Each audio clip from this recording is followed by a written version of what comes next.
Lesson 2.6, Proving Statements and Angles. A proof is a logical argument that shows a statement is true. A two-column proof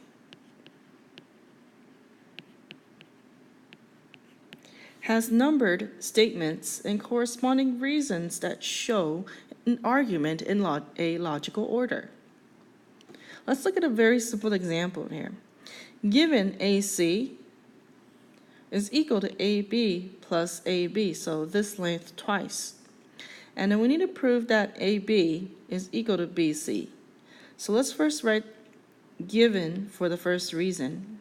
It's merely restating the given statement here.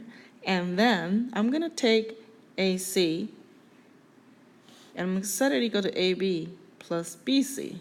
So that's the segment addition postulate.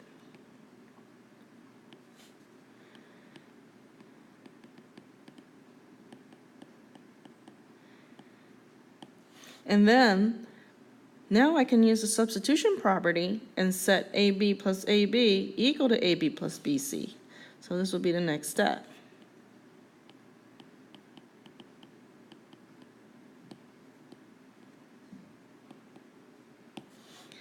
And then, by the subtraction property, I can take away positive AB so that I will have AB and BC left.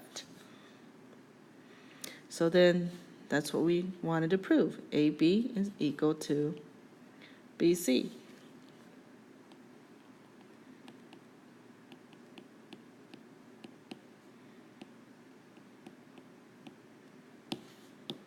And let's look at example 2.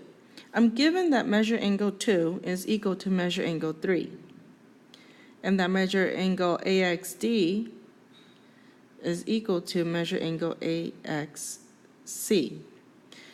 And I need to prove that angle 1 is congruent to angle 4.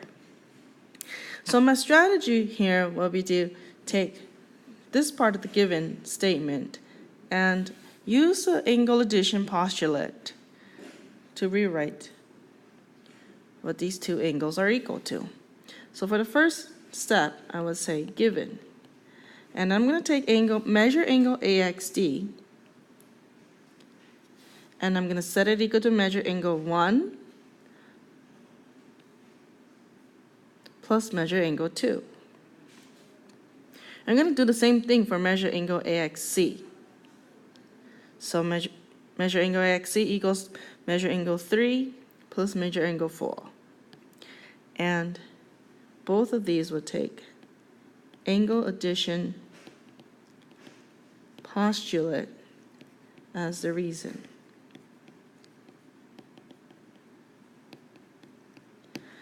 Now, since measure angle AXD is equal to measure angle AXC by the given statement, we can use the substitution property or the transitive property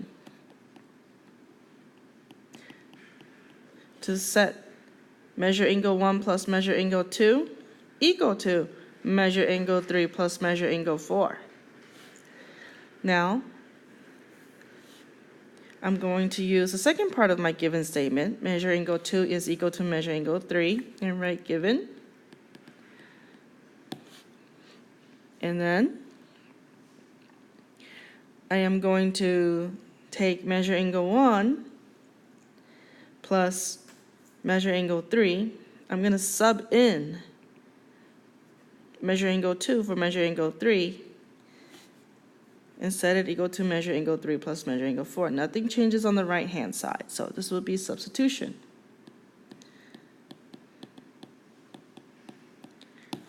Now, I have measure angle 3 on both sides of the equation. I could subtract that by using the subtraction property to get measure angle 1 equal to measure angle 4. So I prove the statement.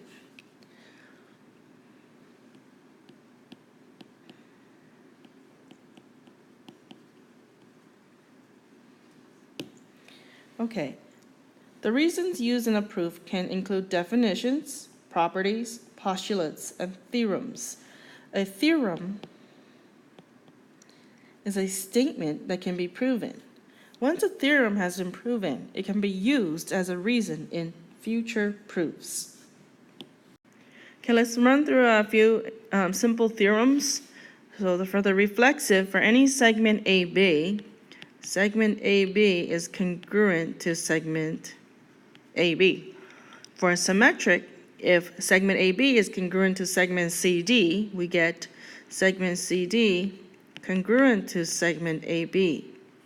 And for transitive, if segment AB is congruent to segment CD and segment CD is congruent to segment EF, we get segment AB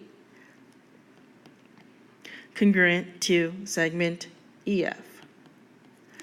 Now the angle congruence theorems. For any angle A is congruent to angle A. For symmetric, if angle A is congruent to angle B, then angle B is congruent to angle A. And for transitive, angle A is congruent to angle B, and angle B is congruent to angle C, then angle A is congruent to angle C.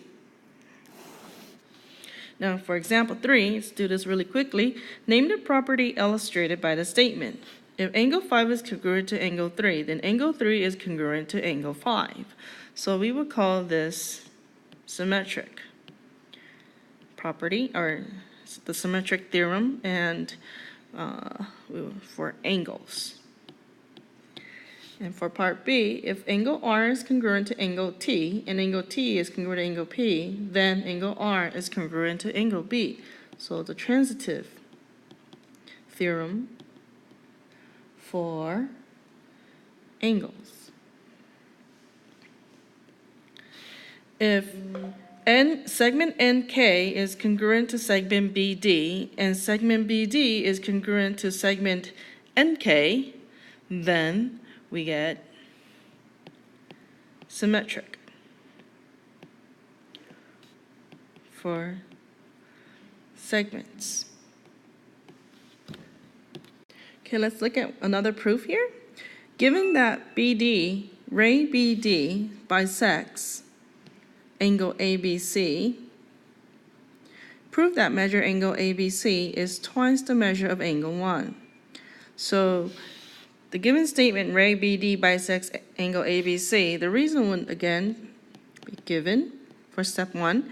For step 2, we would write that angle 1 is congruent to angle 2 by the definition of angle bisector. And for the next step, now this is very crucial now. You have to rewrite it as measure angle 1 is equal to measure angle 2, and this would be the definition of congruent angles. Now, I could take measure angle ABC and set it equal to the sum of measure angle 1 and 2 by the angle addition postulate.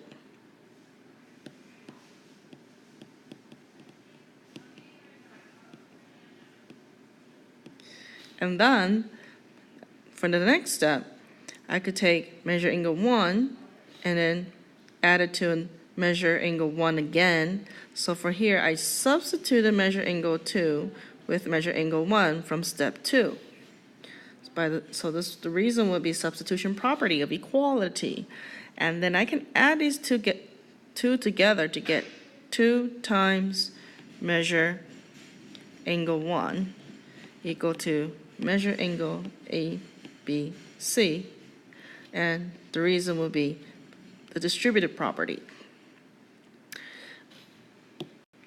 I would like you to pause the video and try example 5, and then continue to play the video to check your answer. So we know that AR is congruent to RM, and AR is also congruent to MB. We can first set up the given.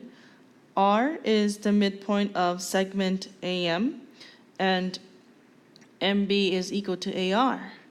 And I am going to first write that the segment of AR is congruent to the segment of RM by the definition of midpoint.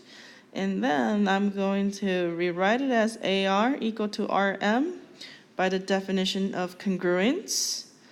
And since MB is equal to AR and AR equals to RM, then MB must equal to RM by the transitive property.